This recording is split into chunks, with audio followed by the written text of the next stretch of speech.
Bueno, con los objetivos deuda, una feliz tarde para todos los que se encuentran hoy en esta charla. Ayer, esto se hace en el marco de un convenio interinstitucional entre el ahora nuestros docentes. Por favor, llevemos los micrófonos, por favor. Muchas gracias. Perfecto. Bueno, entonces les comentaba a todos que bienvenidos a este taller sobre aspectos básicos para la identificación de abejas y avispas y también sobre el tema de la gestión del riesgo, que ustedes van a ver hoy temas muy interesantes. Esto se hace en el marco de un convenio interinstitucional, ¿cierto?, entre el Parque de la Conservación, antiguamente llamado Parque Zoológico, y ahorita nos llamamos Parque de la Conservación porque bueno, nos unimos precisamente a estas iniciativas tan interesantes que tienen que ver con la conservación de la biodiversidad. Y el área metropolitana, que es pues el ente que regula todo lo que tiene que ver como autoridad ambiental en el territorio. Y pues nada, les vamos a dar una invitación muy, muy especial. Esto es una serie de talleres que tenemos en todo lo que es el territorio del Valle de Aburrá, en los 9 municipios como Caldas, La Estrella, Sabaneta, Envigado, Bello, Copacabana y Barbosa. Son los que están invitados, digamos, a estos talleres. Y es muy importante porque cada municipio cuenta con unas realidades y unas problemáticas relacionadas también o quizás muchas inquietudes alrededor de las abejas y las avispas. Yo quiero invitar, digamos, esta tarde en el marco de este convenio interinstitucional a nuestros expertos que nos van a estar acompañando hoy, nuestro asesor especializado, Carlos Londoño. Bienvenido, muy buenas tardes, Carlos. Hola Gus, buenas tardes para todos. Muchas gracias pues por la invitación, por hacerme parte del proceso y con muchas ganas y expectativas pues de esta conferencia, y la idea es que todas las personas que la asistan pues que nos pregunten mucho, que puedan aclarar muchas dudas que los han invadido pues por un buen rato y que se vayan contentos y con ganas de seguir aprendiendo y ayudando a conservar este grupo. Claro que sí, Carlos. Muchas gracias. Carlos, pues es digamos, apasionado por las aves y las avispas. Es biólogo y está estudiando la maestría, digamos, en entomología en la Universidad Nacional de Colombia. Nos va a estar acompañando. También quiero darle un saludo muy especial a Laura Durán, que nos acompaña hoy también como asesora especializada. Bienvenida, Laura. Hola, buenas tardes a todos. Muy contenta de estar acá, de compartir este espacio para que hablemos de todos estos seres maravillosos que viven en Colonia y que podemos aprender mucho de su comportamiento. Entonces, bienvenidos. Bueno, muchas gracias, Laura. Entonces, no se diga más, Laura es nuestra coordinadora de este convenio interinstitucional número 995 que se celebra entre el área metropolitana del Parque de la Conservación. Y nada, vamos a aprender bastante. Entonces, Carlos, bienvenido, y a todos los participantes. Es muy sencillo. Lo único que deben hacer es levantar su manito. Ahí vamos a estar leyendo también sus preguntas por el chat. Y luego lo que vamos a hacer es compartirlas cuando nuestro ponente especializado cierre una de las ideas y estaremos conversando alrededor también de sus preguntas e inquietudes. Bienvenidos todos y bienvenido, Carlos, e iniciemos este taller. Listo, perfecto. Muchísimas gracias nuevamente, Gus. Entonces, la idea es que para todos los asistentes, la idea es que el día de hoy entendamos un poco de cuáles son esas abejas, de cuáles son esas avispas que hacen parte del Valle de Aburrá, cierto, no todas, porque por desgracia, pues la diversidad es bastante amplia y el tiempo es demasiado corto para dedicarles un buen espacio a cada una de ellas y podérselas mostrar y poder aprender de cada una de ellas. Entonces, las hemos agrupado según algunas características o según, digamos, el nivel de qué tan comunes son para que nosotros las podamos visualizar en el valle, independientemente del municipio en el que nos encontremos. Y la idea entonces es que entendamos qué hay atrás de eso, ¿sí? Cuando la estamos viendo, por qué la vemos o qué significa, los nombres que muchas veces les dan desde los aspectos técnicos a esos grupos, por qué se los dan, y que entendamos pues un poco cómo están familiarizados cada uno de ellos, que las avispas no son un grupo aislado de las abejas y que así como le tenemos mucho cariño a las abejas porque son muy bonitas y porque hacen unas cosas muy importantes en el ecosistema, la idea es que también aprendamos a proyectar ese mismo concepto a las avispas, que también cumplen funciones muy importantes en el ecosistema y que en últimas terminan beneficiando al ser humano. Entonces, un poco de generalidades del grupo. Da el lado porfa siguiente. Es que hablemos de un grupo que se va a llamar Hymenoptera, ¿cierto? Entonces, para entender un poco qué es ese grupo Hymenoptera, que a veces utilizan esa palabra técnica muchas personas, ¿qué son los himenópteros? Los himenópteros son básicamente todas las abejas, todos los abejorros gigantes que vemos en las flores, todas las avispas y todas las hormigas. En las avispas, las que pican, las que no pican, en las abejas lo mismo, y absolutamente cada hormiga que veamos pertenece a un grupo gigante de insectos que se llaman los insectos himenópteros.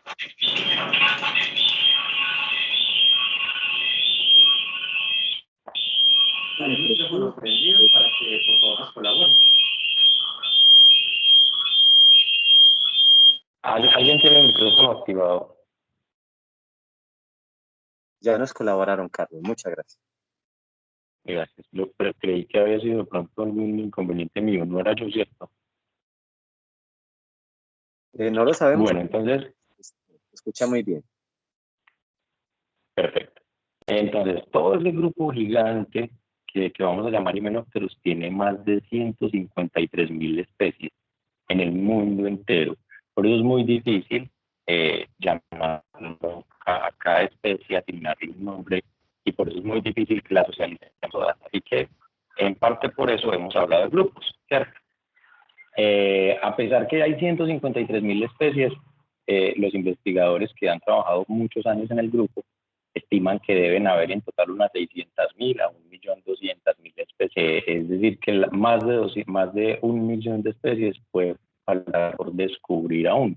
Y una característica muy importante es que los machos tienen un segmento en la antena más, es decir, los machos en todos los himenópteros, en las hormigas, en las abejas y demás, van a tener un pedacitico más largo la antena de lo que lo tienen las hembras. Siguiente, porfa.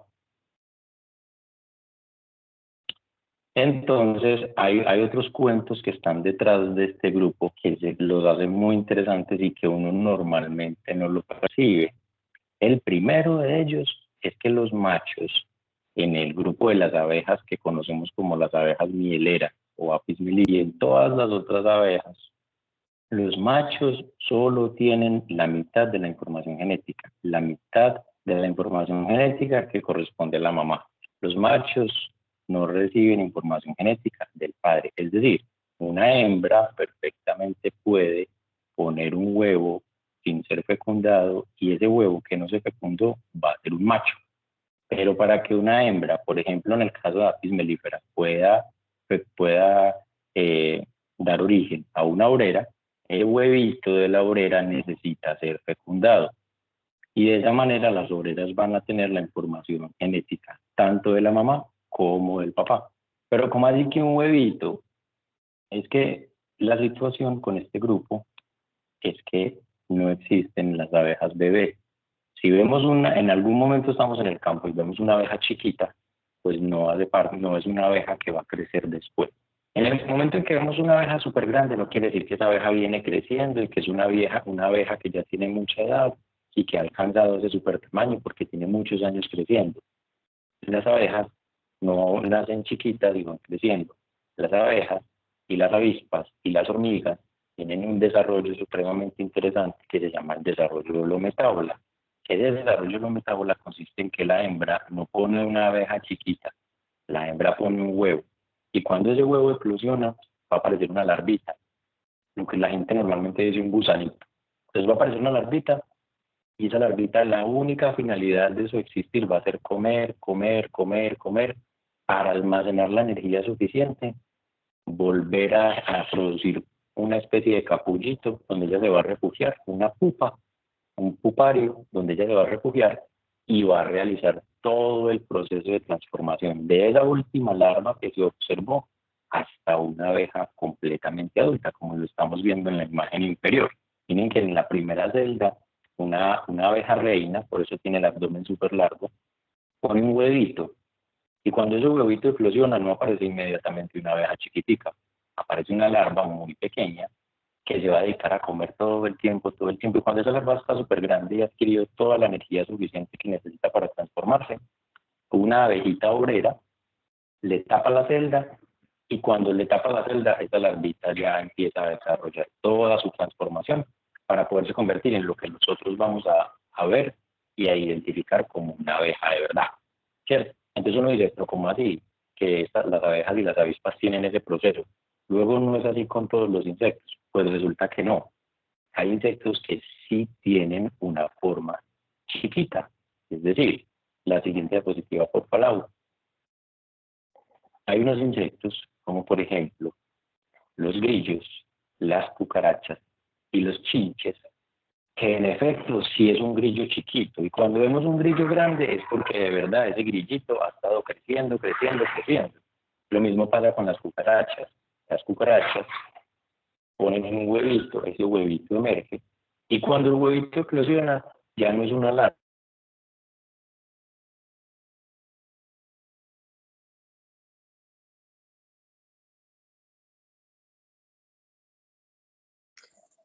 Carlos, de pronto no sé si se te fue el audio de tu micrófono. Si de pronto Laura escucha a Laura, a Carlos.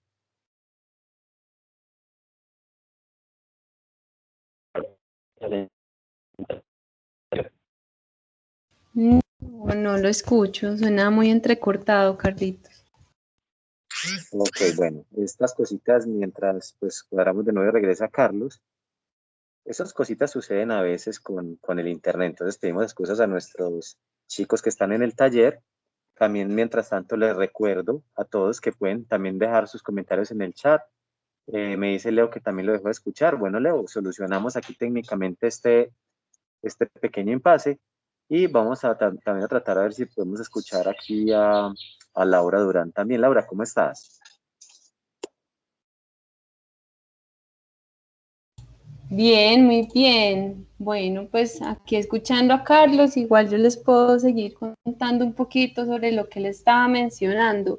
Tenemos dos ciclos de vida súper diferentes en los insectos. Como decía él, cuando pensamos en una abeja y pensamos en una abeja bebé, pues no nos imaginamos que es una larvita, ¿cierto? Entonces ese es el mensaje, como empezar a mirar la diversidad de formas de vida, de ciclos de vida que hay en este mundo de los insectos. Entonces, las abejas tienen una metamorfosis completa, que es el ciclo holometábolo, como decía Carlitos, y en esta diapositiva estamos justamente exponiendo lo que es un ciclo de vida hemimetábolo. Radica la diferencia en que cuando el insecto emerge del huevo, su forma, su estructura morfológica es la misma a la del insecto adulto. Entonces, ¿en qué va a variar? Va a variar es el tamaño de las estructuras, por lo cual pues, a medida que va creciendo, que el insecto pues, se va desarrollando, va teniendo pues un cambio en su tamaño corporal, más no en su forma, ¿cierto? Es muy diferente ver las larvas. Hola. Hola, Carlitos, volviste, qué bien. Solo quería notificar como que ya había aparecido.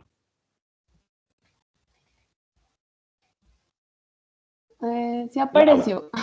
Hola. Sí, Bueno, tenemos a Carlos que ya está regresando. Se escucha un poquito, Carlos, como entrecortada la voz. Vamos a empezar entonces que Laura finalice esta idea y le damos de nuevo paso a nuestro profesor Carlos. Listo, perfecto, gracias. No, Carlitos, pues yo les estaba contando justamente esto tan bonito también de estos otros grupos de insectos que desde que son pequeños ya tienen una forma, digamos, una morfología muy similar a la del insecto adulto. Entonces, no sé qué quieras complementar acá, pero sí vemos que hay como un dimorfismo sexual muy claro también, es decir, las hembras y los machos tienen una estructuras en sus cuerpos que les permiten diferenciarse. Entonces, bueno, Carlos, ya puedes continuar. Muchas gracias, Lau. ¿Me escuchan ahí, cierto? Sí. Perfecto. Nada, pues, muchas gracias, Lau, ahí por completar la idea. Y sí, básicamente es como que mostrar que hay los insectos, como son tan diversos y existen millones de especies, literal, sin exagerar, son más de 1 millón de especies de insectos, entonces tienen muchísimas estrategias de desarrollo y algunos grupos como los grillos, como las cucarachas, como los chinches y otros han desarrollado y les ha parecido mucho más efectivo el, el hecho de que cuando su huevito emerja ya sea un insecto con la misma forma del adulto. Y entonces aquí la única diferencia que vamos a ver, si aprecian un poco la imagen de los grillos, por ejemplo, es que el grillito cuando emerge, la única diferencia con el adulto, básicamente es que primero no tiene alas y segundo, pues que como está pequeñito, todas sus estructuras reproductivas todavía no funcionan, no se han desarrollado por completo, porque el único fin de llegar a la adultez de los insectos es aparearse. Y las alas juegan un papel importantísimo en el apareamiento. ¿Por qué? Porque les permite desplazarse a buscar la pareja con la que se van a aparear. Entonces, por eso los insectos chiquitos, independientemente de si son larvas o no van a tener alas y no van a tener las estructuras reproductivas desarrolladas. ¿Por qué no? Porque en el caso, por ejemplo, de las larvas, pues evidentemente no tienen alas, ¿cierto? Pero las estructuras reproductivas no están desarrolladas porque la larva lo único que hace, como les comentábamos ahora, es adquirir la energía suficiente que le permita apostarle a ese cambio súper grande que va a tener, en donde va a pasar de ser una larva con un aspecto de gusanito a una abeja totalmente adulta que ya va a tener todas sus estructuras desarrolladas y que le va a permitir desarrollarse y reproducirse en el caso pues de las reinas para las abejas que son sociales y en el caso de las demás hembras de abejas, en el caso de las abejitas solitarias. ¿Cierto? Pero entonces uno dice, muy bien, como ya vimos que esas abejitas pues pasan por esos estados de huevito y que es un gusanito o una larva, pero entonces, ¿cómo observaría uno ese tipo de cambios? Porque es muy fácil mostrarlo en imágenes, en dibujitos, pero fotográficamente, ¿cómo se ve? Entonces, Lau, si quieres, avanza a la siguiente imagen. Y aquí no estamos viendo una abeja, estamos viendo una mosca, que como les decíamos ahora, no solo cambios increíbles. Entonces, miren que a la izquierda, en la parte superior, podemos apreciar una larva. Esta es la típica larvita que nos encontramos en las basuras cuando uno se demora en sacarla. ¿Por qué? Porque las moscas, al igual que todos los insectos, tienen una capacidad increíble para el olfato y les permite llegar rápidamente a la basura y poner los huevos. Cuando esa larvita comió suficiente, se empieza a poner como rosadita y después se va a transformar en ese barrilcito que están viendo a la izquierda. Después del barrilcito, allá adentro, comienza a transformarse, comienza todo su proceso. Y entonces ya va a perder la forma de la larva, ya no va a aparecer nada. Y miran en las imágenes del centro, en la parte de arriba, ya ni siquiera aparece una larva. Lau, tú puedes usar el señalador. Ahí se ve la flechita o no. Sí, perfecto, ahí, justo en esa imagen que estás.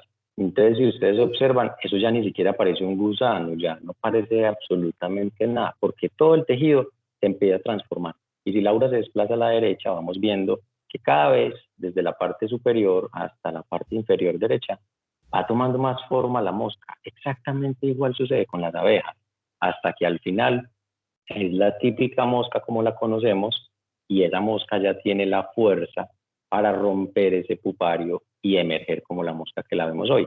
Entonces, listo, ¿cómo se ve ese proceso en abejas? Pasemos a la siguiente diapositiva y lo podemos apreciar exactamente igual.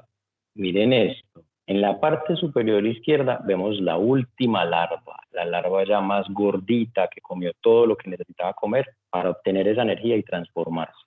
Y después pasa lo que nosotros no podemos ver en el nido, porque esta transformación sucede cuando está tapadita la celda, cuando está operculada, ¿cierto? Entonces miren que paso a paso la larva también va cambiando de forma, después ya se parece más a una abeja, pero sigue blanca, así que después ya tiene una forma de abeja y lo que hace su cuerpo es empezar a producir todas esas sustancias que le van a dar la coloración y la dureza, porque acuérdense que los insectos tienen un exoesqueleto que les brindan esa dureza.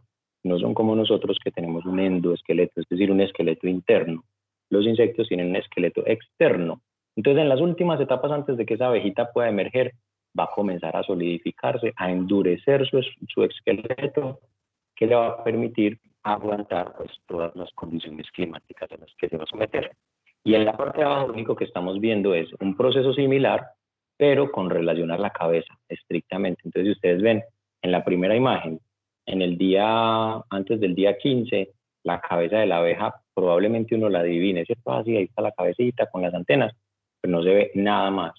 Después, como para ellas es muy importante los órganos de la visión, los órganos de la olfacción, entonces mire que se van definiendo más las antenas, se van definiendo más los ojos y pues de manera indiscutible el aparato bucal también se va viendo más marcado.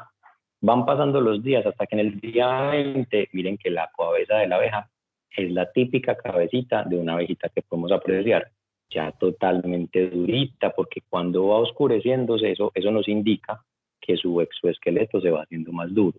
Los ojos completamente oscuros, es decir, completamente desarrollados, el aparato bucal igual y las antenas ni hablar.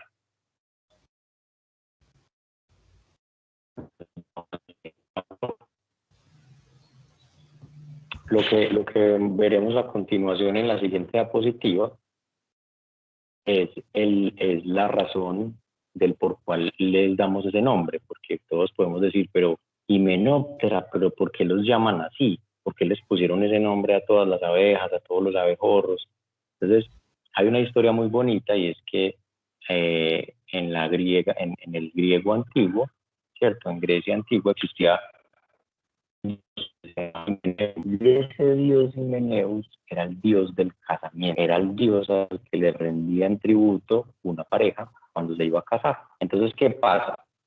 Si ustedes han visto cómo vuela una libélula, pueden observar que las alas se mueven de manera diferente, ¿cierto? Las libélulas tienen 4 alas y las 2 de adelante, las 2 alas anteriores, se mueven hacia arriba cuando las 2 posteriores o las 2 alas de atrás se pueden mover hacia abajo. Con estos himenópteros no pasa lo mismo. Ellos también tienen 4 alas, pero las de adelante y las de atrás, es decir, las alas anteriores y las posteriores, se mueven siempre en la misma dirección. Por eso cuando uno ve una abejita por ahí visitando una flor, uno no ve que hay 4 alas, uno ve simplemente como si fuera un ala que se mueve demasiado rápido, porque las mueven en la misma dirección siempre. ¿Y qué necesitan para que se muevan siempre en esa misma dirección? Esa estructura que está ya con una lupa, que son como unos ganchitos, que se llama hamuli, son unos ganchitos que han desarrollado en el más de 1.000.000 de insectos que existen, solo lo han desarrollado este grupo, las abejas, las avispas y las hormigas. Y es por eso que se les llama Hymenoptera, del dios Himeneus, ¿cierto? Que era el encargado de hacer los casamientos.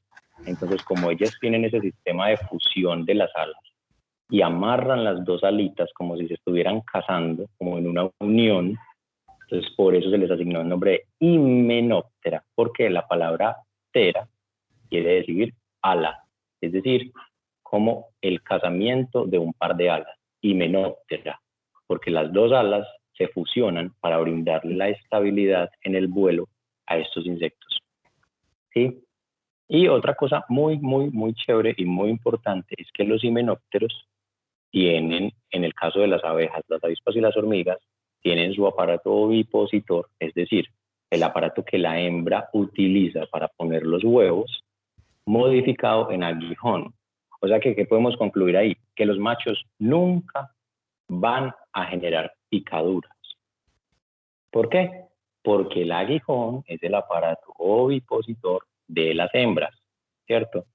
Los machos, por más que intenten defenderse, pues no cuentan con este aguijón porque los machos no ponen huevos, son solo las hembras. Listo. Eso también es una característica muy importante que debemos tener en cuenta. Siguiente, Lau, por. Carlos, mientras das la ¿Sí? siguiente idea, yo quiero pues agradecer a todos los que se encuentran conectados en este taller y nuevamente como pues explicarles la metodología, pueden levantar su mano, aquí hay una opción de levantar la mano, o pueden también dejar sus comentarios o preguntas en el chat y con el mayor de los gustos, una vez finalizada cada idea de las diapositivas, pues la idea es conversar con ustedes, entonces no les dé miedo, invitados todos a conversar, a aportar también algunos datos que tengan sobre estos temas interesantes de abejas y avispas. Y nada, y bienvenidos nuevamente. Entonces, Carlos, ahí me disculpa la introducción y de nuevo continuamos. Muchas gracias. Entonces, ¿quiénes tienen un aguijón, cierto? No todos los himenópteros tienen un aguijón que va a causar picadura o que va a representar un riesgo para los humanos. Y desde aquí entonces comienza nuestra tarea para identificar para hacer esa gestión del riesgo, para que nosotros no entremos en pánico como ciudadanos cada que veamos un himenóptero, ¿cierto? Hay cierto grupo, hay un pequeño grupo de himenópteros que tiene aguijón. Hay otros, como las avispas parasitoides, que uno muchas veces las ve sobre los árboles o sobre una rama, con un aguijón supremamente largo y uno dice, uy, ¿eso cómo dolerá? Pues resulta que ese aguijón, en efecto, sí es el aparato ovipositor de esa hembra, de ese himenóptero, pero no es un aguijón en el sentido estricto, es decir, no podría utilizarlo para picarnos a nosotros. Así súper largo como lo vemos muchas veces, es simplemente porque como es una avispita parasitoide, por decir algo, busca larvas de otros insectos en alguna fruta o en el interior del tronco de una madera. Entonces, como ella busca insectos que están refugiados, que están protegidos, necesita ese ovipositor súper largo para poderlo atravesar en la madera o para poderlo atravesar en la fruta y buscar la larvita de otro insecto que está allá y allá adentro poner su propio huevo. Pero para nosotros no representan ningún riesgo. Ahora, dentro de las que sí pican, dentro de todo el grupo que sí tiene aguijón y que sí pica, que son los que estamos viendo en pantalla en este momento, hay solo tres grupos que además de tener aguijón pueden vivir en altas sociedades, es decir, pueden vivir en comunidades muy grandes. Y esos son los tres grupos que van a representar mayor riesgo para nosotros. ¿Por qué? Porque, como ya lo saben ustedes, no es lo mismo una sola picadura de una avispa o de una hormiga o de una que 100 picaduras, ¿cierto? Entonces, no todas las avispas y las abejas que pueden picar representan un alto riesgo para nosotros, porque no todas viven en altas comunidades. Entonces, ¿cuáles son esos grupos que pueden vivir en altas comunidades? Siguiente lado, por favor. Ese grupo de avispas que está allá, ese grupo de avispas tiene un grupo muy grande de avispas solitarias y tiene un grupo pequeño de avispas que viven en grandes comunidades que sí representan un alto riesgo para nosotros. Entonces vamos a seguir constantemente vigilando este grupo a lo largo de la presentación. Otro grupo, siguiente la U, porfa, son las hormigas. Las hormigas siempre, todas de manera muy general, van a ser hormigas que viven en altas sociedades. Es decir, siempre que vemos una hormiga, lo vamos a asociar inmediatamente con que esa hormiguita pertenece a un nido gigantesco con miles y miles de individuos, ¿vale? Y siguiente, por favor, las abejas. Entonces, la siguiente lado, por favor. Perfecto. Las abejas. Pero entonces acuérdense, no todas las abejas van a vivir en altas comunidades, en altas sociedades, ¿cierto? Solamente una parte. Entonces, ¿qué pasa con esas que sí tienen una sociedad muy estructurada y que viven en altas comunidades? Es decir, que viven en grandes números de individuos. Pues estos grupos que también aplica, esta imagen que estamos viendo también aplica para las avispas, ¿cierto? Van a estar regidos por una reina, por unas obreras, que son más del 90% de toda la población de la colonia que vamos a estar observando, pertenecen a la casta obrera. La reina normalmente, por lo menos en el caso de Apis, es una sola. Pueden haber excepciones, hay registros de momentos en los que ya son dos, pero generalmente cuando aparecen dos es porque la colonia está tan fortalecida que ha llegado el momento de dividirse en dos colonias y por eso aparece una segunda reina en esa colonia, ¿sí? El otro grupo que conforma esa gran sociedad son los zánganos. Estos zánganos, por eso reciben ese nombre, o por eso nosotros, los humanos, hemos adoptado esa expresión de zángano para referirnos a alguien que no hace nada, porque los zánganos en las abejas solamente se dedican a esperar que emerjan nuevas reinas de colonias vecinas para tratar de aparearse con esa nueva reina.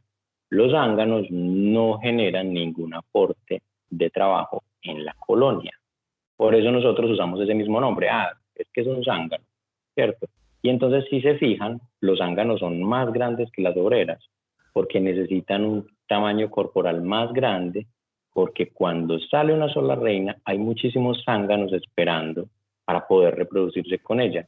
Entonces, ese tamaño grandote que pueden observar en la pantalla en comparación con las obreras, les da más resistencia en el vuelo, porque como eran unas larvas más grandes, para que el zángano al final fuera más grande que la obrera, entonces quiere decir que tiene más energía almacenada. Como tiene más energía almacenada, pues puede pasar mucho más tiempo buscando esta reina con la que él se va a parear, o tiene más energía para poder mostrar y ser superior a los otros zánganos que también están luchando por aparearse con la reina. Así es como viven este tipo de sociedades, ¿cierto? Entonces la siguiente, Lau, por favor.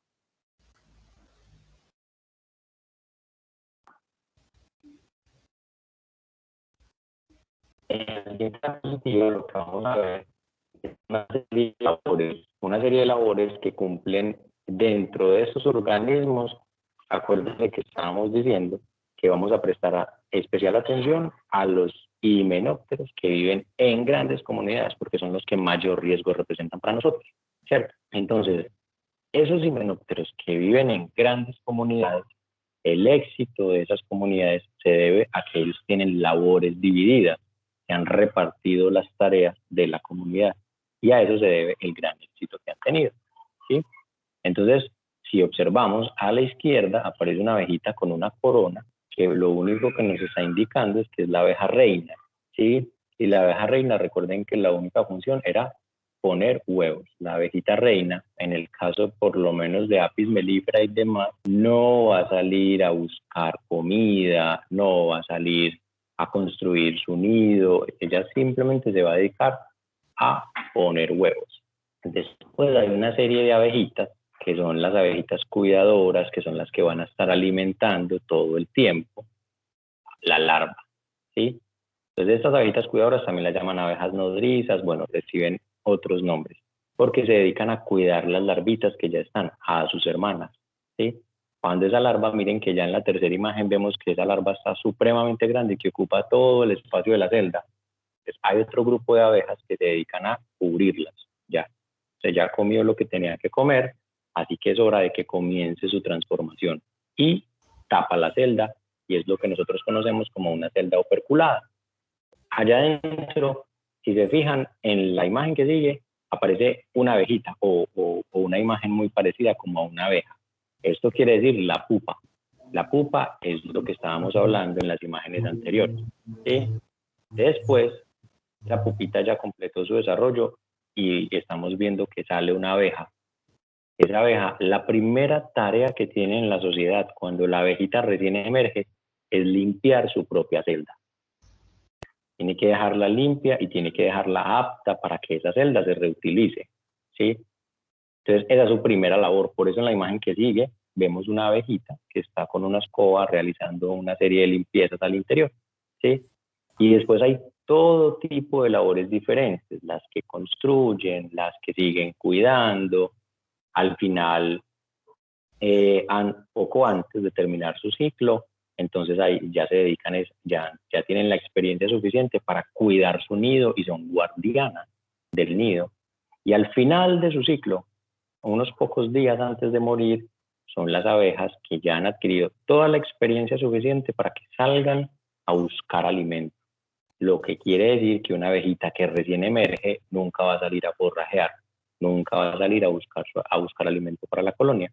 Y el éxito de estas grandes sociedades son precisamente la estructura y la organización que tienen al interior de la misma comunidad. Entonces, hablando de abejas eusociales, que también sucede, pues este ejemplo que estamos viendo en pantalla también es muy parecido a lo que sucede con las avispas. Pero la pregunta es, entonces, ¿cómo funcionan las que no son así? ¿Sí? Las que son solitarias. Y para eso vamos a la siguiente diapositiva. Lo que estamos viendo acá es un ejemplo a la izquierda de una avispa, ¿cierto? En su gran nido de avispas eusociales, es decir, de avispas que viven en grandes comunidades. Lo que vemos en el centro es una fotografía de un nido de abejitas sin aguijón. Por eso vemos muchas celdas y si miramos detenidamente podemos observar que hay muchas abejitas por ahí. Los demás nidos, las demás fotografías pertenecen a abejitas solitarias. Entonces, el de la izquierda en la parte inferior, uno dice, pero eso es una foto de un muro, eso es un barranco. Si fijan detenidamente, si observan detenidamente, podemos ver que hay unos roticos, en ese barranco hay unos roticos. Esos roticos pertenecen a nidos de abejitas solitarias. Es decir, que las abejas no solamente construyen esos nidos bonitos que uno ve, sino que hay un gran número de abejas que hacen los nidos en el suelo. ¿Listo?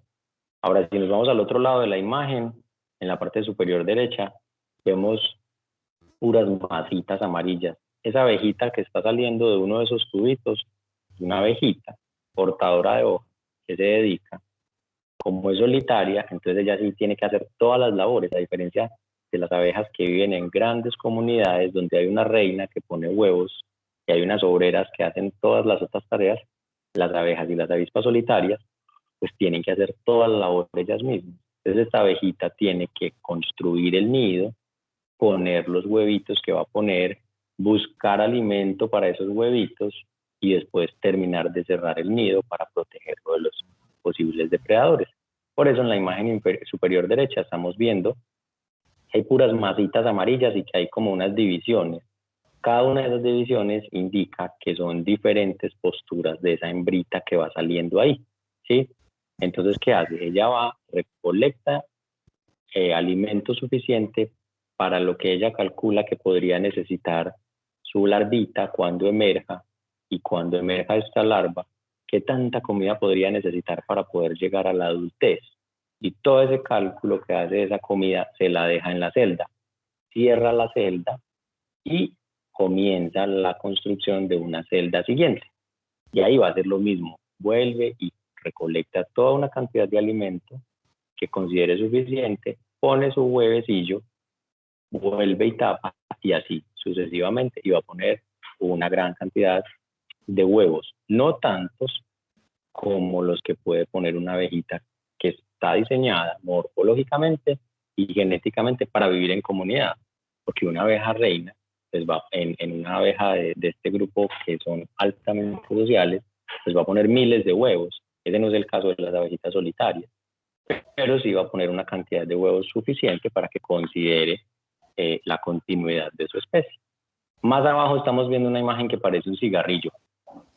Esa imagen que parece un cigarrillo hace parte de otro grupo de abejas que también es solitario y que, como nidifica en el suelo, ha desarrollado una estructura que ella misma produce, con una glándula que, cuando se solidifica, se va a transformar en una serie de polímero, en un plástico que va a proteger su larva de la desecación del suelo, de las contaminaciones del suelo y, ¿por qué no?, de posibles depredadores también, como algunas hormigas. Entonces ella desarrolló, estas abejitas desarrollaron una glándula interna que les permite, cuando ponen el huevecillo y le dan el alimento, empezar a recubrir, como si lo estuvieran pintando.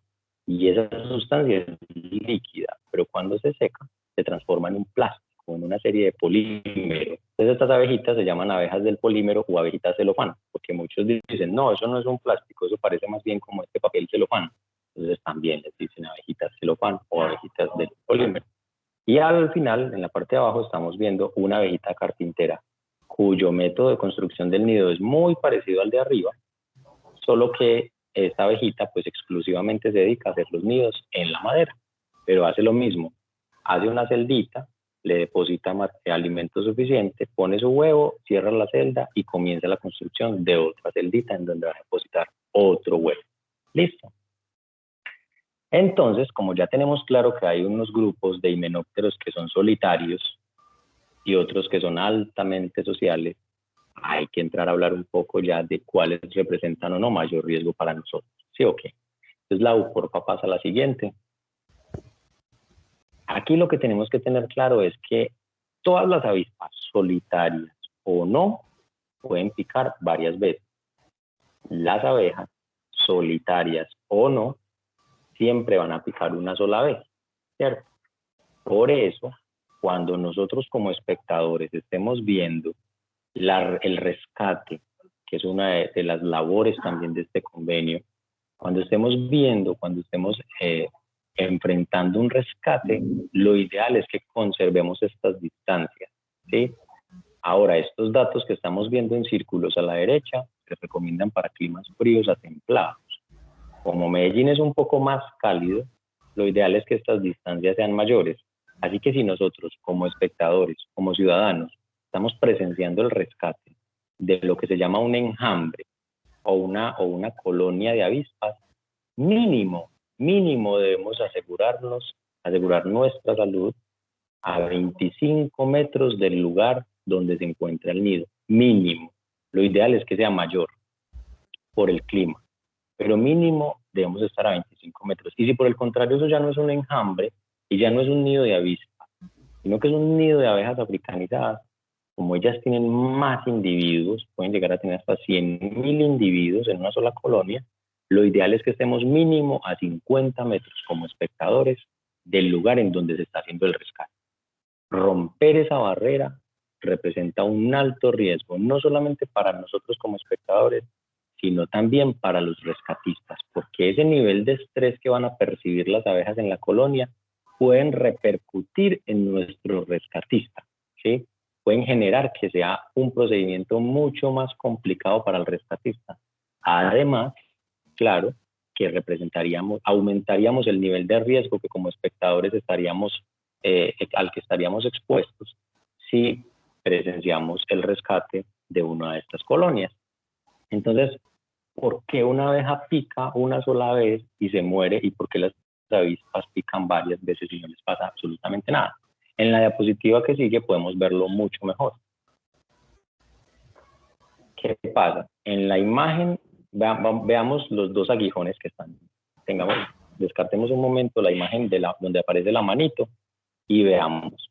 La imagen de la derecha, la que está completamente a la derecha, es una macrofotografía, es decir, una fotografía que se toma con microscopio del aguijón de una abeja mielera. Si observan detenidamente, ven una sierra, un sistema como de dientecitos, que va en el sentido contrario a cómo se inyecta el aguijón. Y en el aguijón que está en la mitad, pues a la izquierda del otro, vemos que también hay un sistema de sierras, observen detenidamente y vemos unas sierritas también ahí. Igual en el sentido opuesto a cómo se inyecta el aguijón. Pero ¿qué pasa? Si hacemos una comparación de tamaños, ese sistema de sierras del aguijón que está a la izquierda es mucho más pequeño que el sistema de sierras que está a la derecha. Entonces, el aguijón de la izquierda pertenece al aguijón de una avispa papelera, ¿sí? De las que nosotros llamamos, bueno, avispas papeleras o no recuerdo qué otros nombres les tienen allá, pero ahorita vamos a ver unas fotografías de esas papeleras. Entonces, como ese sistema de sierras es muy pequeño, la avispa tiene la facultad de retraer el aguijón cuando pica, ¿sí? Entonces ella retrae el aguijón porque las sierras son muy pequeñas y porque no se le van a quedar enredadas en la piel de la persona. Mientras que la abeja va a sufrir esa consecuencia. Ella pica, pero ese sistema de sierras ya no le va a dejar que ella saque el aguijón. Entonces, cuando uno puede sacar el aguijón, ahora sí, observemos la imagen de la izquierda donde está la mano. Vemos un aguijón, ya saben de qué, de abeja, porque la avispa no nos va a dejar el aguijón ahí, la avispa puede picar e irse. puede picar 2, 3 veces. Entonces, si vemos un aguijón en la piel, es un aguijón de abeja inmediatamente, ¿cierto? Así que lo ideal es que nosotros procedamos a retirar el aguijón de la manera que les vamos a mostrar más adelante. ¿Por qué? Porque si ustedes miran detenidamente, ahí solamente hay un aguijón, hay una bolsita blanquecina. Esa bolsita blanquecina continúa con toda la cantidad de veneno que puede producir una abeja y que si se retira de la manera incorrecta, el dolor y las afecciones a la salud, producto de una picadura, van a ser mucho mayores. Entonces, a la siguiente, porfa. Carlos. Aquí lo que está. ¿Sí? Carlos, mira, no, sí, que súper chévere eso, porque pienso yo que los que se encuentran en esta sala, pues algunos hemos tenido, digamos, no la buena fortuna de sentir los piquetes de algunas abejas y avispas, y pensaba yo que, claro, entonces la gente por el desespero, sin saber cómo retirarlo. Entonces, claro, ávidos para aprender bien cómo se hace eso, porque a mí una vez algo así, y la verdad estuvo muy doloroso. Si uno presiona más eso, se lleva el peor de los dolores. Entonces quería compartir esa anécdota ahí. Claro que sí, Gus, es verdad. Y no solamente eso, sino que en el momento en que una abeja o una avispa nos pica, no solamente está inyectando veneno, ese veneno tiene feromonas que le indican a las otras abejas o a las otras avispas que nosotros nos acabamos de convertir en un enemigo inminente y que por ende muchas más deben venir a picarnos. Entonces, en el momento de recibir un piquete es muy importante, en vez de quedarnos ahí manoteando, buscando la abejita que se hizo para matarla, es muy importante retirarnos con prontitud del lugar, pero sin hacer ruido, sin hacer mucha bulla, mucho alboroto, porque eso también se percibe como un ataque para la colonia. Entonces, aparte del dolor que nos está causando el aguijón, si no sabemos retirarlo, el dolor va a ser mayor. Y si nos quedamos ahí, con seguridad no vamos a quedarnos con una sola picadura, sino que el número de piquetes va a ser mayor. Listo. Así que el siguiente lado y le damos play en donde nos explican cómo retirar adecuadamente un aguijón.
Listo, perfecto, Lau. Vamos a la siguiente, por favor.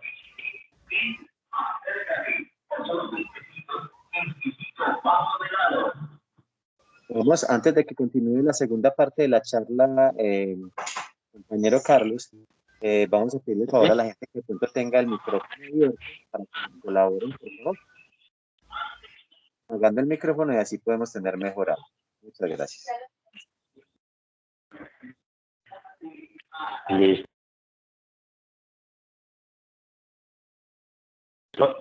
Bueno, fui silenciado también accidentalmente yo, pero aquí estoy de nuevo. Entonces es muy importante, como les venía diciendo, ya después de observar.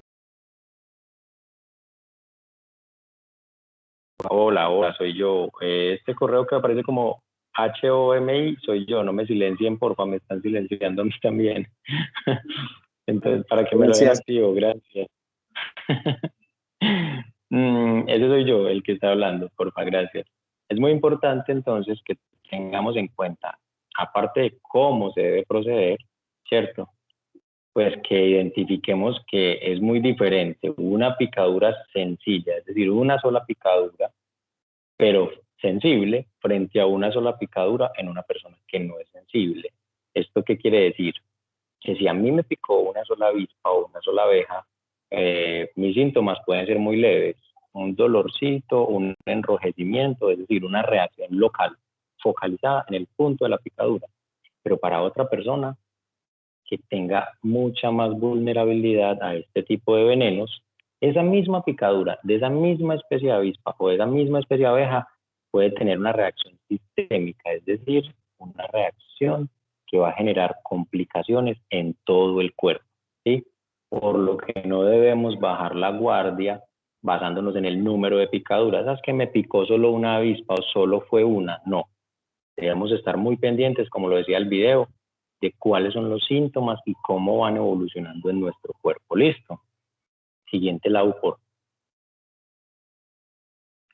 ¿Qué pasa entonces con las abejas y con las avispas? Esta gestión del riesgo en la que nosotros nos estamos preparando para evitar al máximo accidentes con este grupo de organismos. ¿Qué pasa del otro lado?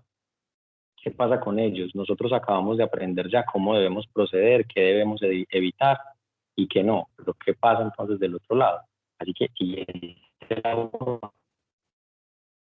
y es importante comprender que en parte es nuestra culpa porque somos nosotros que estamos reduciendo los ecosistemas naturales donde estas abejas y estas avispas habitan, ¿sí?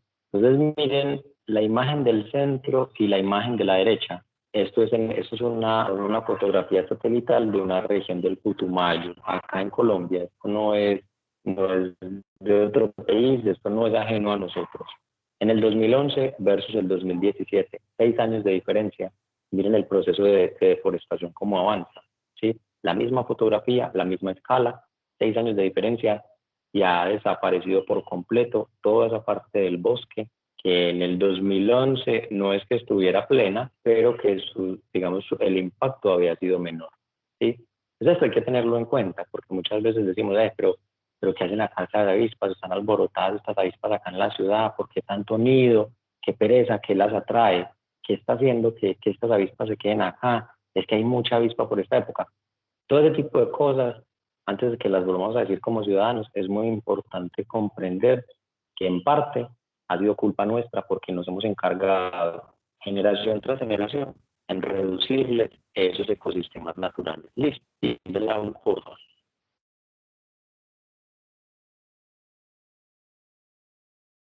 Sin embargo, dale la exacto. Sin embargo, hay que comprender y hay que dejar muy claro que no todos los organismos que viven en grandes comunidades, eso no asegura que ya sea un riesgo para nosotros. Eso no es inmediato. Y la mejor muestra de que eso así son este tipo de abejitas espectaculares. Lo que hacen en su vida es beneficios para nosotros. Muchos ya han y ya sabrán que pican, que pueden ser canzoncitas cuando uno pase por ahí, que se forma una nubecita y que a veces se le pegan a uno como en el pelo, pero que no pican. Entonces, sea abeja o abeja, para nosotros, y es obligatoria, no lo es. Tan importante tener en cuenta que no todos los que viven en comunidad representan un riesgo. Estas abejitas no tienen aguijón. Realmente sí tienen aguijón, pero es un aguijón muy, muy reducido que por el tamaño, por la reducción que ha sufrido este aguijón, no representa ningún riesgo para nosotros, al punto que estas abejitas no pican. Y que, al igual que la abeja mielera, viven en comunidades de miles de organismos que todo el día y todos los días están saliendo a buscar alimentos para sus crías y que en esa labor están polinizando especies que nosotros como seres humanos necesitamos para subsistir. Polinizan las especies del bosque y polinizan muchos cultivos que nosotros utilizamos a diario en nuestra siguiente labor, por favor. ¿Y por qué es que hay que tener en cuenta eso? Porque es que como ciudadanos tenemos que empezar a generar conciencia y aprender a convivir. No se trata de que todo lo que yo identifique como una colonia de una avispa o de unas abejas que me van a picar, tienen que retirarlas de acá. Hay unos procedimientos en los que estamos trabajando con el área metropolitana y con el Parque de la para definir unos protocolos de rescate que ya se implementan, pero lo que estamos haciendo ahora es enriquecer esos protocolos, ¿sí? Entonces, ¿qué pasa? No todo tenemos que solicitar, hay que contemplar algunas cosas, hay que mirar si realmente representa un riesgo para nosotros. ¿Por qué?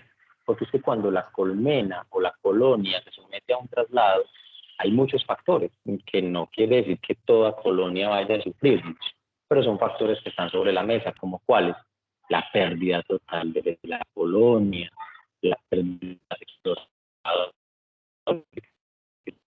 que son las que salen a explorar, son las que ya tienen la edad suficiente y la experiencia suficiente para... ¿Sí?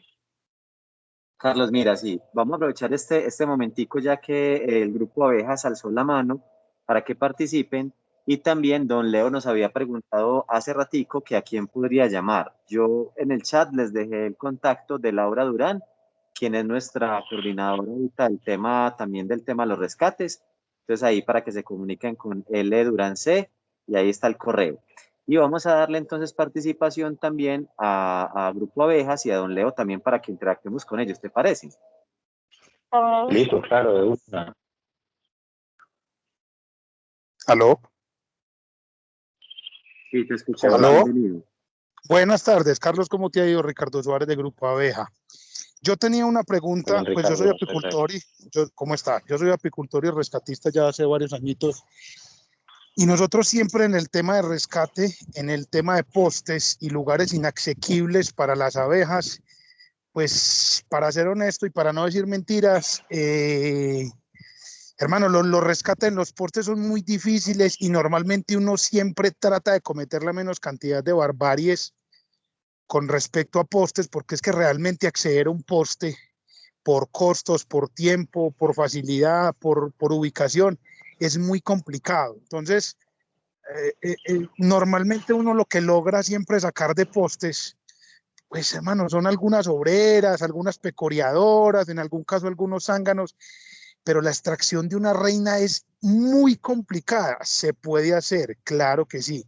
Hay técnicas de embudo, otras técnicas distintas directamente al cajón, pero realmente financieramente y por costos, porque en ocasiones es muy costoso, digamos, el alquiler, el personal, el tener a una persona arriba, pues es bastante complicado y todos los apicultores, pues discúlpenme la palabra, se hacen como un pajazo mental de decir que rescataron alguna cosa de los postes. Entonces yo quisiera saber en cuanto al conocimiento de la abeja, en cuanto al tema de feromonas, pues ustedes los entomólogos, ¿qué pueden recomendar para una, no sé, algo que pueda uno generar o que uno pueda hacer desde la parte bioquímica o desde la parte de feromonas o desde la parte de olores para obligar a esa colonia a la salida rápida, no fácil, pero por lo menos rápida, porque es que en ocasiones rescates de los postes se pueden demorar 8, 10, 15, 20 días, ¿cierto? Entonces mira que eso rentablemente no se justifica ni para la persona que rescata, ni para el que contrata el rescate. Entonces, pues uno cuando Claro. va a romper un techo, a romper un muro, eso no es problema. Uno le volea sierra, le volea lo que quiera, pero en un poste es imposible. Uno en ocasiones de arepa, pues disculpen la palabra, de chepa, uno se encuentra pues a la reina de vez en cuando, ¿cierto? Y la logra sacar en 2 horas, 3 horas, pero pues eso de 20 rescates, uno, de 30 rescates, uno. Y eso es muy común, por ejemplo, en el área metropolitana es muy común y genera muchísimos problemas. Y finalmente, lo que termina haciendo la gente es montando a alguien en una escalera con un casco de moto y echándole ray. Y vos sabés lo que va a generar eso después. Va a generar podredumbre, va a generar cucarachas, va a generar ratones. Y con el tiempo, las abejas van a volver al mismo sitio. Entonces, eso siempre ha sido el problema con los postes y uno como rescatista en ocasiones se hace mucho el bobo, aunque lo hace, ¿cierto? Pero uno se hace como el bobo y dice, ay, un poste, qué pereza, porque realmente nadie te va a pagar el costo que vale la operatividad o la logística llevando gente y llevando material. Y uno realmente no va a estar yendo cada 2, 3, 4 días mirando dónde está el poste y más si está en un lugar retirado donde tú estás. Entonces, de pronto, ¿qué recomendación desde la parte de bioquímica, de olores, no sé, fisiológica, hay como para ese tipo de procesos que son tan difíciles? Bueno, Ricardo, esa es una pregunta y me parece supremamente importante y supremamente oportuno pues que hayas asistido a esta charla, porque también contamos, como les decía Gustavo ahora, pues con la coordinadora de todo este proyecto. No sé si en la sala también tengamos algunos de los rescatistas que hacen parte del proyecto, que antes pues que yo dé alguna respuesta, quieran intervenir acerca de alguna sustancia que hayan implementado empíricamente ellos y que les funcione. No sé, Gus, si tenemos de pronto algún rescatista del equipo. O si Laura quiere hacer alguna observación antes de mi respuesta.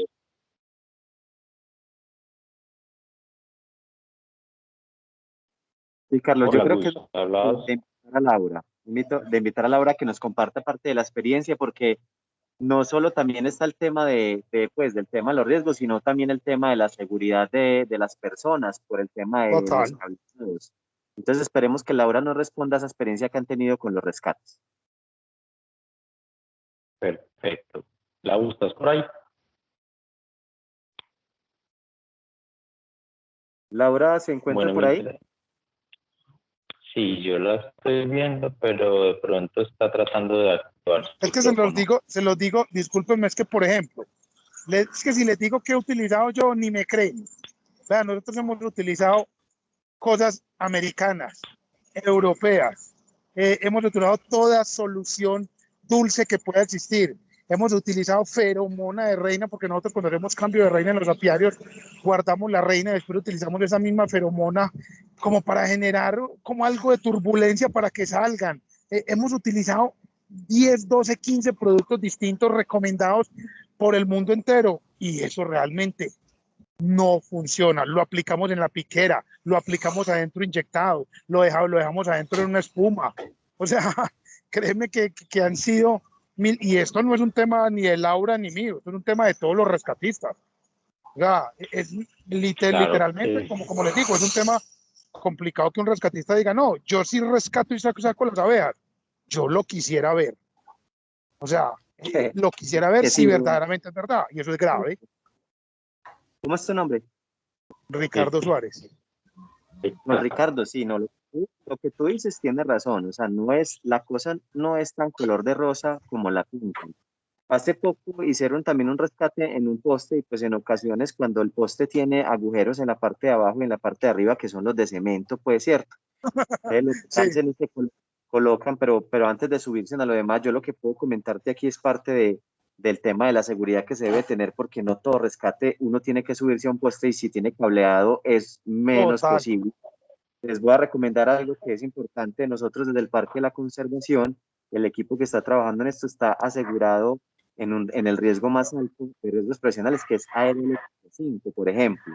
Y Sí, segundo, no se puede hacer un rescate en ningún poste cableado cuando no se tiene el acompañamiento de la empresa energética. Eso por protocolo no se debe hacer. La gente, yo entiendo que la gente a veces se apasiona mucho y pues van y se montan a los postes incluso con un cable o primarias. Eso no se debe hacer. Tiene que sí, ver la total. desertización del tema. Entonces, antes de pasar al tema de lo otro, es que se ha hecho, que yo conozca. Se hizo el tema de la FM, la desenergización de la parte eléctrica, luego pues se han creado con la seguridad, con líneas de vida, todo lo demás, con todo lo que se requiere como coordinadora de alturas, y se debe subir a un coordinadora o un coordinador de alturas que diligencia el formato de trabajo de altura. Después de eso, ellos trabajan la parte como en la parte baja, el tema de lo que es el humo, ¿cierto? Para obligarlas a hacer en la parte superior, donde anclaron lo que es el núcleo, ¿cierto? El portanúcleos. Y a ese le impregnaron de feromona, que son las que ustedes conocen tradicionalmente. Entonces, en muchas ocasiones logran tener la salida en el poste, en la parte superior, donde están ingresando ellas, adaptan el portanúcleo, ¿cierto? Lo sellan y lo pegan lo que más pueden con ayuda del humo y con las feromonas que pasan las abejas allá. Ese rescate duró unas 4 o 5 horas, ¿cierto? No es tan fácil, no es tan color de rosa, pero miren todo lo que involucra en seguridad física, en la parte de SST, en la parte del trabajo articulado con la gente que tenga la obligación con los postes de energía, todo lo que implica con el cierre de 50 metros de la zona, porque hay mucha gente que hace un rescate, ni siquiera cierran la zona a los 50 metros a la redonda. Y por protocolo, entonces miren, no te voy a responder nada sobre el tema de la feromona porque usan con la básica que ustedes conocen ya que trabajan, pero en muchas ocasiones cuando el poste se presta para, pues con el tema de la base y la parte superior, en esas ocasiones sí es exitoso. Pero sí, no es nada color de rosa, pues no es tan sencillo como la gente cree. En muchas ocasiones se tiene que hacer como el tema del control, ¿cierto? Que es lo que a veces en ocasiones los bomberos y cosas así. Yo creo que ya con eso podemos ir avanzando y si de pronto ahorita nos conecta, de pronto que nos cuente algo más de la experiencia. Gus, nos hicieron un comentario, alguien escribió que había levantado la mano y que quería intervenir. No sé si claro quiera comentar acerca de algún pero no, claro, sí, soy yo, soy Leonardo. Pues, Leo. Ok, de acuerdo a lo que dice don Ricardo y lo que han planteado ustedes, yo analizo la problemática desde otra óptica y es la óptica de las obligaciones, ¿no? Primero que todo, tengo entendido que muchos de los huecos de los postes, a excepción de los huecos de la parte superior, esos orificios no son orificios innecesarios que se utilizan en la construcción. Es decir, que de entrada esos orificios pueden ser solucionados por las empresas de energía, digamos, si son postes de energía. Primer punto. Segundo punto, cuando estamos hablando de unos orificios en la parte superior, definitivamente involucra no solo riesgo biológico por la picadura de la abeja, sino también implica riesgo por trabajo en alturas, que es lo que ustedes acaban de nombrar, y yo traigo a colación lo que dice el señor Ricardo frente a los costos y la viabilidad económica de hacer ese manejo o ese rescate, digamos, por decirlo así, y qué pena, no soy una persona experimentada en el tema, con vida de la abeja, ¿sí?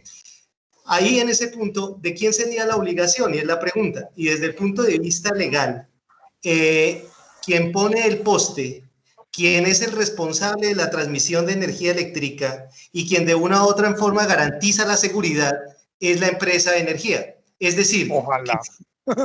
Ojalá no, eso se puede hacer por vía de tutela, ¿sí? O sea, o inclusive se pueden hacer en algunos casos por acciones colectivas, acciones de grupo o colectivas por un riesgo inminente. Entonces, ese costo lo debe asumir es la empresa de energía de determinada jurisdicción, ¿sí? Entonces, ahí la conclusión, ¿cuál sería? Yo tengo que probar que estamos frente a un riesgo inminente si estamos hablando de que es un grupo de abejas colectivas, como lo han manifestado ustedes, que tiene un radio de acción mínimo de 50 metros a la redonda, pues yo veo que el camino para llegar a ese punto y que sea rentable, por ejemplo, para ustedes, los que hacen el control de estas abejas desde el punto de vista urbano, pues que asumimos desde el punto de vista contractual con la empresa de energía. Eso es lo que opino, no desde el punto de vista técnico, porque ustedes son los que saben. Pero es que ven, yo te quiero pues como decir algo, tenés toda la razón. Y siempre nosotros hemos discutido que eso es obligación, en este caso, digamos, de empresas públicas de Medellín, cuando hablamos de área metropolitana. Pero mira, yo tengo personas que les he hecho rescates en urbanizaciones, en la calle, al lado de la casa, en fin, que llevan 3, 4, 8, 10, 12 PQRs solicitándole a empresas públicas ese proceso. Y tengo personas en urbanizaciones grandísimas que han hecho lo que tú estás diciendo, colocando un proceso legal, colocando un abogado porque por ejemplo tengo un cliente que tiene, ponerle 25 postes y de los 25 tiene 20 con abejas. Entonces le han colocado los procesos legales que tú quieras en empresas públicas y todos esos procesos siempre se van al trasto.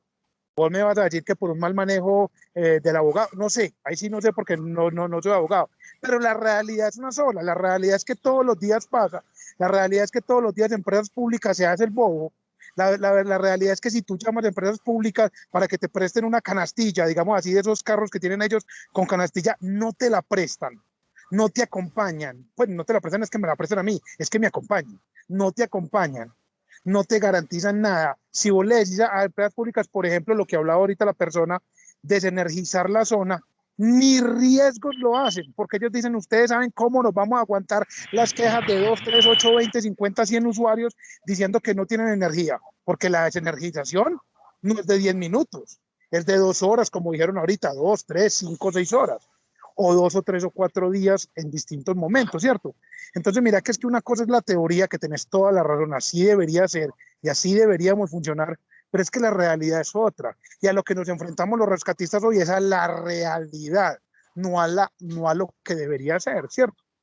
Entonces, la pregunta mía va es más a la parte técnica, es ustedes que conocen, o el profe que conoce del tema fisiológico, del tema, ¿qué nos puede recomendar o qué han visto ellos en el tema entomológico que nos puede ayudar a esa aceleración del proceso o a generar, por ejemplo, una revolución en esa colmena de manera que podamos capturar rápido? Porque yo cuando capturo reina, en 45 minutos las tengo a todas adentro, pero vuelve y juega. Eso es una lotería. Entonces, a eso yo mi pregunta, realmente, ¿qué podemos hacer? Bueno, Ricardo, pues las apreciaciones son muy importantes. Hay que tenerlas en cuenta, claro que sí, como lo decía Ricardo, como lo decía Leonardo, hay que tener todo en cuenta, cada uno de esos procesos, cada uno de esas situaciones que se identifican como falencias en el proceso.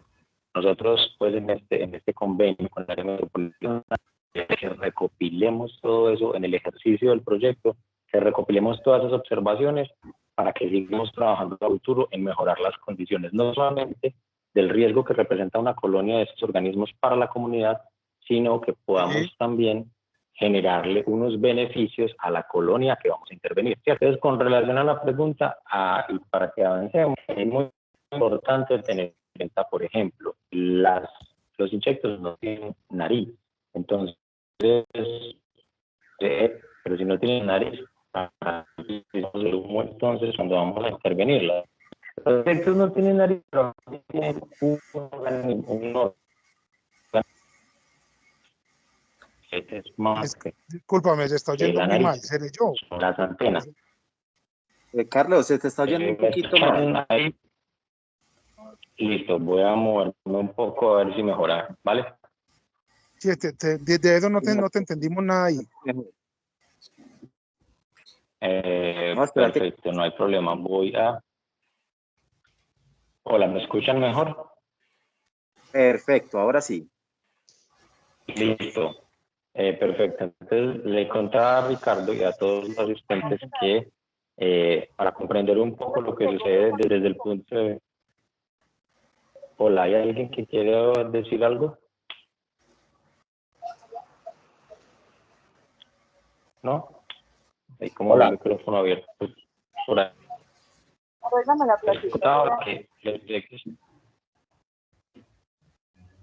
¿Hay alguien que está intentando intervenir o se le activó accidentalmente el micrófono?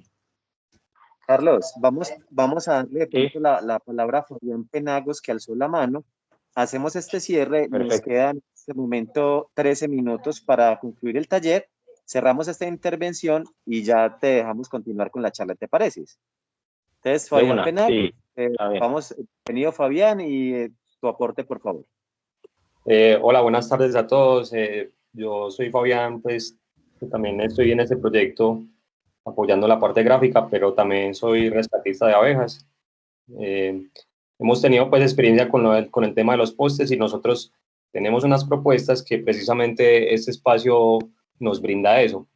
Como no hay soluciones y no ha habido soluciones al tema de las abejas en los postes, nosotros hemos desarrollado como una especie de protocolo para extraer las abejas de los postes, lo que implica cerrar todos los orificios del poste y hacer un sistema ya sea de embudo o de cuenta abejas que les permite a las abejas salir del poste pero no volver a entrar. Eso nosotros no podemos esperar que vamos a sacar las abejas el mismo día. Yo creo que incluso en lugares naturales como barrancos es hasta difícil sacar nidos establecidos en el mismo día. Pero la propuesta va dirigida a empresas públicas que ellos deben desarrollar o deben adoptar este sistema. Yo creo que no ha sido una ayuda completa la de empresas públicas, pero tengo entendido que don Héctor ha recibido ayuda de ellos o ellos lo han contactado y ha sacado abejas de postes de forma efectiva, según lo que nos ha dicho con feromona y con otras técnicas, sobre todo con la técnica de embudo. Y empresas públicas le ha hecho un corte de energía en ese sector donde se trabaja. Y tengo entendido que también Alejandro Arboleda también ha trabajado con eso, pues creo que también les han cortado el flujo de energía para evitar accidentes. Pero es verdad que empresas públicas deben asumir la extracción de abejas apis mellifera de los postes y nosotros tenemos una propuesta y gracias a este espacio esperamos que eso se articule y se estandarice porque sí se pueden sacar. En este caso, lo que habría que hacer es disminuir el riesgo y ubicar un cajón de reemplazo en la parte superior, lo más lejos posible del contacto humano. Creo que se puede hacer, creo que es viable y tenemos, digamos que el conocimiento del comportamiento de las abejas para saber cuándo van a picar y cuándo no, que está definido por la postura de cría. Eso es lo que tengo que decir al respecto. Muchas gracias, Fabián, y a todos los participantes por estas sugerencias. Vamos entonces ahora de nuevo a darle paso a nuestro compañerito Carlos. Carlos, entonces te quedan los 10 minutos para que abordemos a las 2:27, puede ser, las últimas dos preguntas. ¿Te parece? Continuemos, Carlos. Listo, perfecto, Lau. Entonces, un par de diapositivas para que podamos observar cuáles son las abejas y las avispas más comunes del valle. Listo. Entonces, pasa por para que nos tomemos un poco el tiempo en las imágenes. La imagen que están viendo en la pantalla es una abejita de la familia, como habíamos dicho, que millones de insectos. Una forma muy útil para estudiarlos es generar agrupaciones. Una de esas agrupaciones es a escala de familia. La familia de abejas Alicte, que es la enfermedad, se caracteriza porque les dicen abejas del sudor.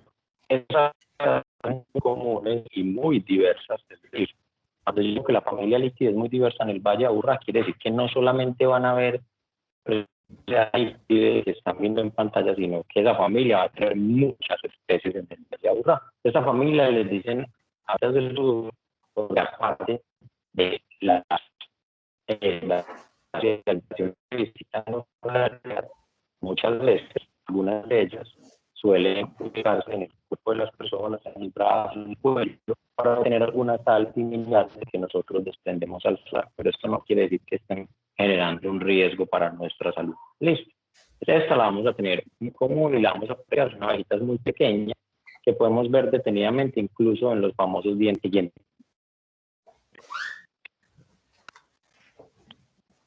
La abeja que sigue es un representante de las abejas recolectoras de aceites y este grupo también lo tenemos en el Valle de Aburrá. Es muy chévere, es muy interesante porque aparte del néctar y del polen que recolecta, también da flores para obtener aceites.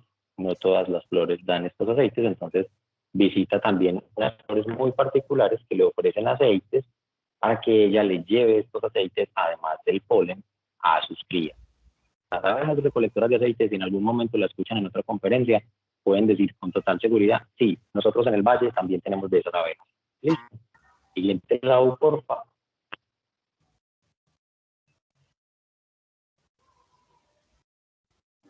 Ahí estamos viendo una abejita carpintera, pero esta abejita carpintera es como las que hemos identificado como esos abejorros completamente negros. Esto también es una abejita, el tamaño es demasiado pequeño, es inferior a 1 centímetro. Miren esos colores, una cosa increíblemente hermosa. Y podemos ejercicio, era un paquete, vamos con más de 100, vamos a que tenemos en el valle. Es un ejemplo de la abejita carpintera. Se te está escuchando de nuevo un poco mal el audio, para si de pronto te mueves un poquito. ¿Mejora por ahí? Sí, ¿Mejoró? Eso, dale. Sí, señor, ya me. Perfecto. Listo, excelente. Lau, pasamos a la siguiente, por favor. Esta abeja que van a ver ahí, miren qué interesante. Si observamos con detenimiento, parece más una avispa porque se ve como con el abdomen puntiagudo. Resulta que esta abeja no recolecta materiales, va a las flores y poliniza, claro, pero va a las flores por néctar para alimentarse de ella, pero no recolecta materiales para su cría porque esta abeja es parásita, es decir, ella espera que otras abejas construyan el nido con todas las provisiones que necesita la larva para que cuando la abeja que lo está construyendo se descuide, llega a ella y pone su propio huevo que va a emerger en una larvita y que ya todos sabemos qué más va a pasar.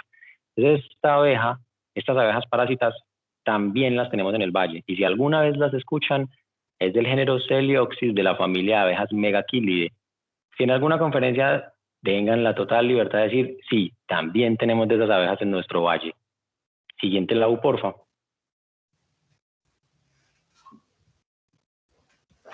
Las abejas que siguen a continuación se llaman abejas de las orquídeas, que tenemos muchas especies también en el Valle de Aburrá y se caracterizan precisamente porque a través de los millones de años estas abejas se han especializado en tener en generarles a las orquídeas una dependencia muy fuerte para con ellas, es decir, es tan fuerte que se calcula que más de 600 especies de orquídeas dependen exclusivamente de las abejas de este grupo para que puedan ser polinizadas.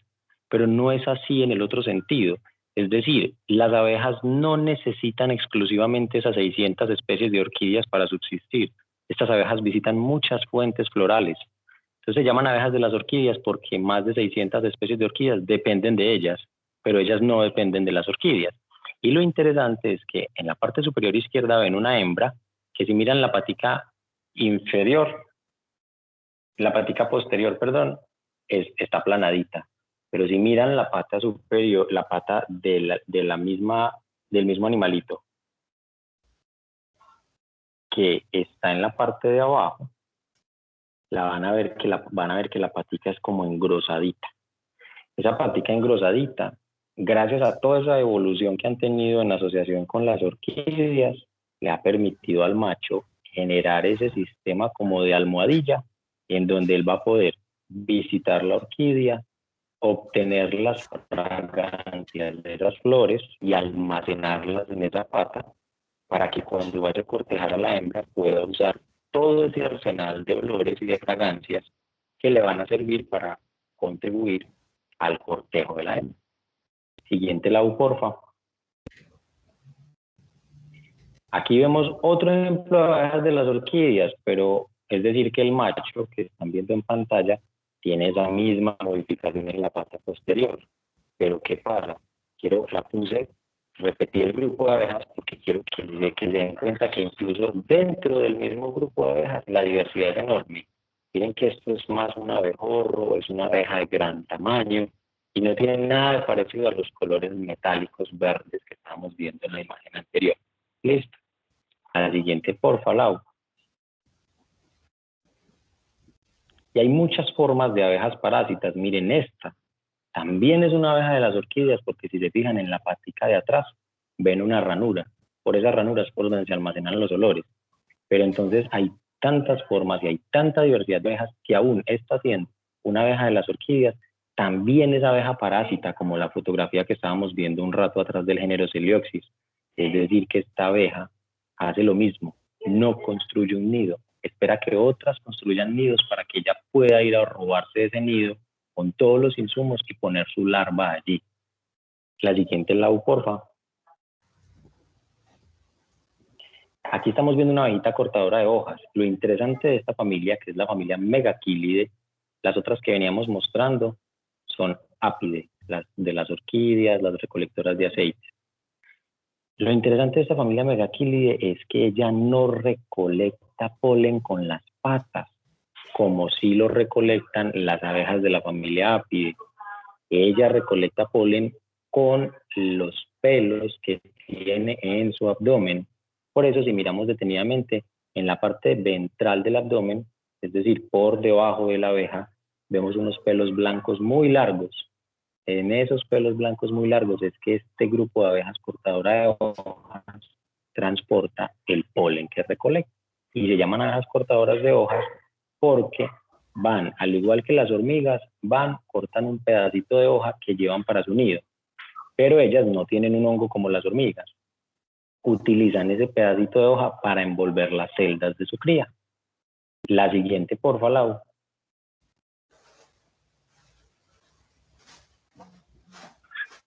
En esta estamos viendo un ejemplo de abeja sin aguijón.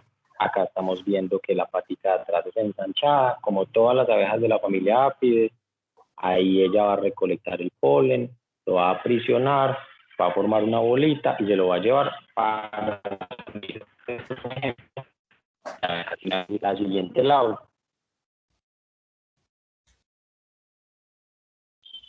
En esta vemos una abeja carpintera, de las grandes, con las que estamos más familiarizados, de las que perforan la madera.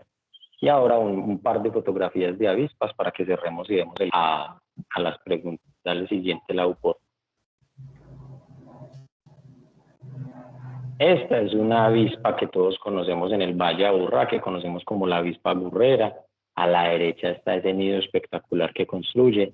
Esta avispa, si tuviéramos que hacer una clasificación de los niveles de gestión en la gestión del riesgo, como es una avispa de un gran tamaño y como vive en comunidades, entonces hace parte de las especies que debemos hacerle seguimiento con relación al riesgo que podrían representar para nosotros. ¿Listo? Es una avispa burrera y el nombre científico es Sinoeca. En el Valle Aburrá tenemos con certeza la especie Sinoeca septentrionalis y probablemente tengamos otra especie también de avispa burrera que es Sinoeca cyanea. La siguiente, Lau, porfa.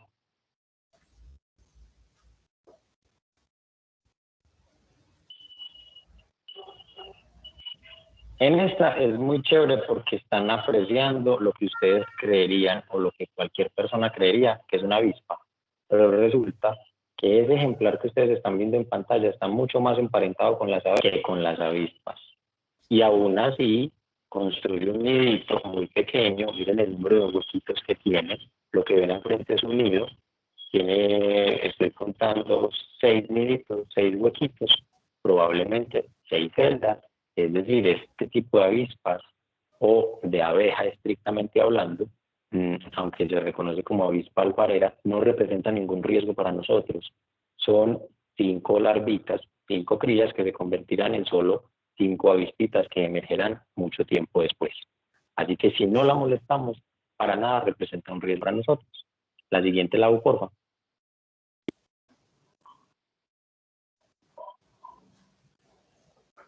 Con las dos que siguen, sí estamos familiarizados, yo creo que todos, y son las avispas del papel. A la izquierda vemos esa amarilla gigantesca que es supremamente intimidante, cuyo nombre es Polistes carnifex, y a la derecha vemos esa negrita también, que tiene la cabeza roja, que muchas veces la encontramos en las flores también, que se llama Polistes erythrocephalus. Estas avispas construyen, al igual que la burrera, nidos comunales, es decir, que habitan muchos individuos en un nido y también hacen parte de las avispas a las que debemos hacerle seguimiento en la gestión del riesgo. ¿Sí? Y la siguiente, Lau, y luego la siguiente. Acá simplemente les muestro una fotografía de la Polistes carnifex, es decir, de la avispa grandota amarilla que estábamos viendo atrás. Y la última, Lau.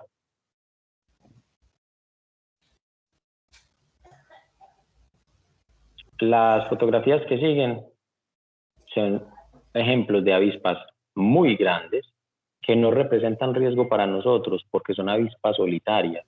Entonces la que vemos a la izquierda es una avispa muy grande. Esta avispa va a alcanzar 3 centímetros o más y a veces la encontramos incluso en las flores.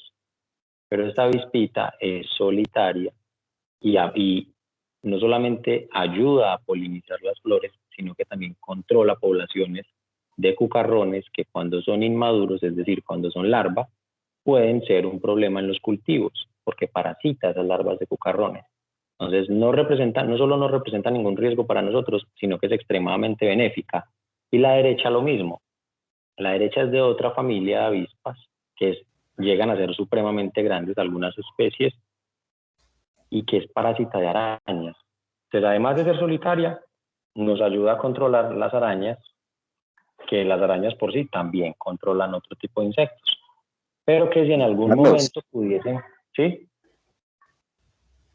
Que aprovecho ahí, que chévere, con el tema de todos estamos conectados para que también hagamos esa buena difusión de estas avispas que usted nos está enseñando, porque en el grupo, por ejemplo, de Pequeños Gigantes Conservación Colombia, cuando salió el tema del avispón asiático, entonces o sea, hay noticias que vuelan con una velocidad impresionante, pues, y ya la gente le tenía miedo a todas las avispas. Pues, a pacar de gustar como el tema del riesgo que estamos midiendo, pues, por lo que se desconoce de estos animales. Y segundo, pues, a veces en los medios, con las noticias que vuelan muy grandes, la gente ya pensaba que todo lo que veía acá en Medellín eran avispas asiáticas. Es muy importante que todos le hagamos fuerza a estas avispas nuestras, a las nativas, para que no las vayan a confundir solo por una simple noticia. Y pues era del comentario que te quería hacer ahí. Sí, exacto, es muy importante y que comprendamos que están realizando funciones importantísimas en el ecosistema. Así en su momento no logremos identificarlo, así en su momento no logremos decir, pero es que yo no la he visto nunca sobre una flor, entonces yo no creo que polinice. No, las avispas adultas buscan siempre, o dentro de sus fuentes principales de alimentación está el néctar. Entonces van a ir a alimentarse a las flores y en ese proceso van a ayudar a polinizar. Y van a controlar otras poblaciones de insectos porque necesitan llevarle presas a sus larvas. Entonces están haciendo dos funciones muy importantes en el ecosistema. La siguiente lado, y pasemos a la siguiente, porfa, de una vez. Muchas gracias a todos los asistentes, muchas gracias al equipo del área metropolitana, al equipo del Parque de la Conservación, a un compañero biólogo también, Robin Bedoya y a Laura, que me han ayudado con muchas de las fotografías que he utilizado. Y bueno, finalmente darle a la última diapositiva para que quede claro pues que todo este proceso y toda esta labor la están gestionando la Sociedad de Mejoras Públicas de Medellín, pues en representación del Parque de la Conservación y por supuesto el área metropolitana. Entonces gracias también a ellos que están haciendo posible que nosotros podamos divulgar y proyectar todas estas intenciones de conservación que tenemos en estos grupos tan importantes. Muchas gracias a todos. Carlos, de verdad que muchas gracias a ti por compartir tus conocimientos, por ampliar, digamos, ese campo del conocimiento. A todos los que asistieron también, ya tienen el correo de Laura para que se contacten con ella. Sabemos que este proceso del tema de conservación, de rescate, digamos que todavía no está acabado, todavía hay muchos aportes, como lo hizo Ricardo, como lo hizo Leo, como lo hizo Fabián.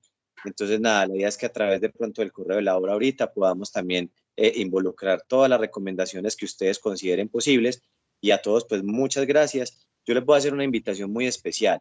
La idea es que de pronto también cada municipio pueda, con los ciudadanos, la gente que quiera conocer acerca de las aves y las avispas, pues se puedan unir a las charlas que vamos a tener diarias, esta que ustedes vieron hoy, pues para que vamos tocando el tema de las aves y las avispas del Valle de la Urra y el relacionamiento con el tema de la gestión del riesgo también. Es muy importante esto. Entonces, si le pueden compartir mañana, luego les llega ahorita la otra invitación para los otros municipios que vamos a estar, y tendremos también unos programas live, que son una observación en vivo, donde podremos ver una colmena, en este caso de los meliponinos, didáctica, y podremos conocer más eso. Sabemos que muchos de los que ya conocemos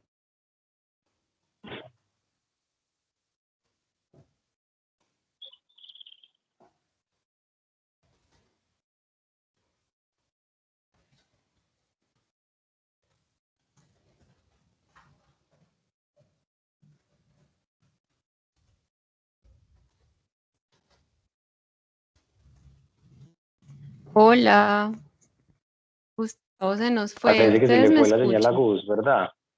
Sí. Bueno, yo voy a aprovechar, voy a aprovechar que Gustavo se fue, ya que no ha hablado. Quería continuar con lo que el tema, estaba diciendo chévere, Gustavo. Ay, pero nos perdón. a poder informar a muchas personas del tema. Entonces, nada, compartan esta información, mándenla y cuenten con nosotros también, pues, para lo que les podemos hablar. Un abrazo a todos y una feliz tarde. Gustavo, Gus, te habíamos perdido te perdimos como 30 segundos. Ah, te bueno, ¿hasta perdimos dónde me escucharon? El problema de las redes sociales y del internet.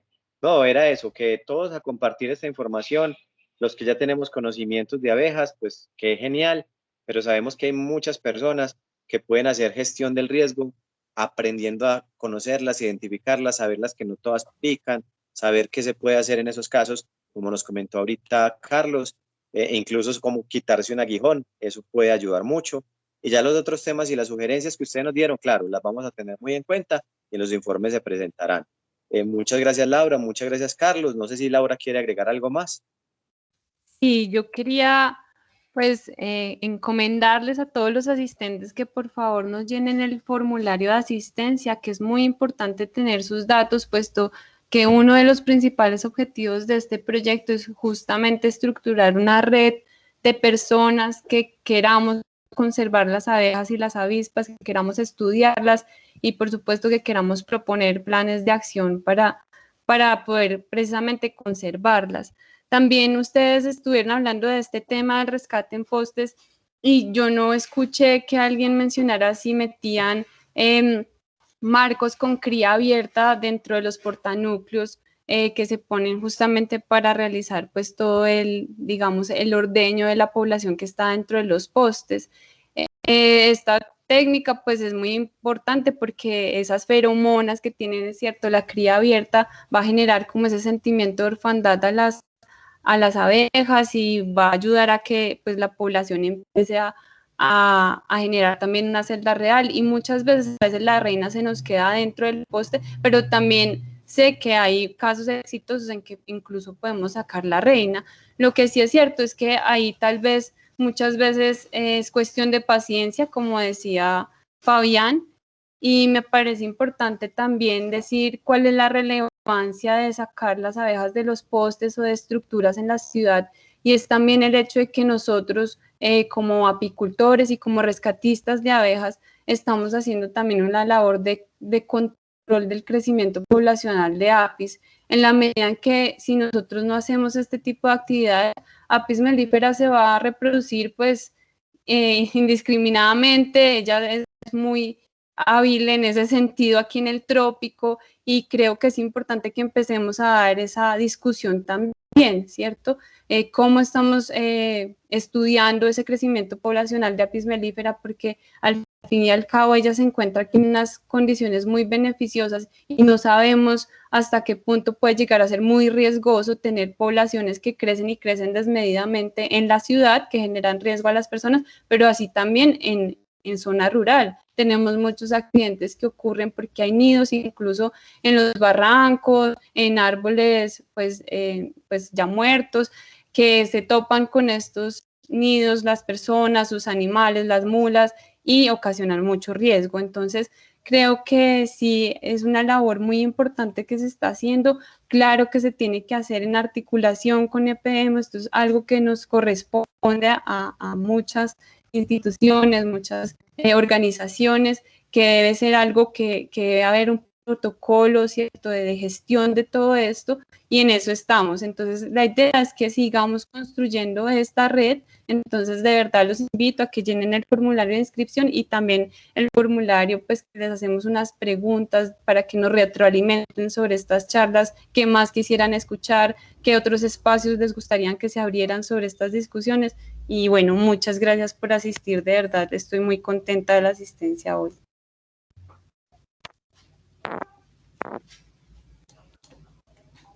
Listo, Laura, y a todos una feliz tarde y nos vemos pronto. Gracias a todos, una feliz tarde. Muchas gracias. Muchas gracias.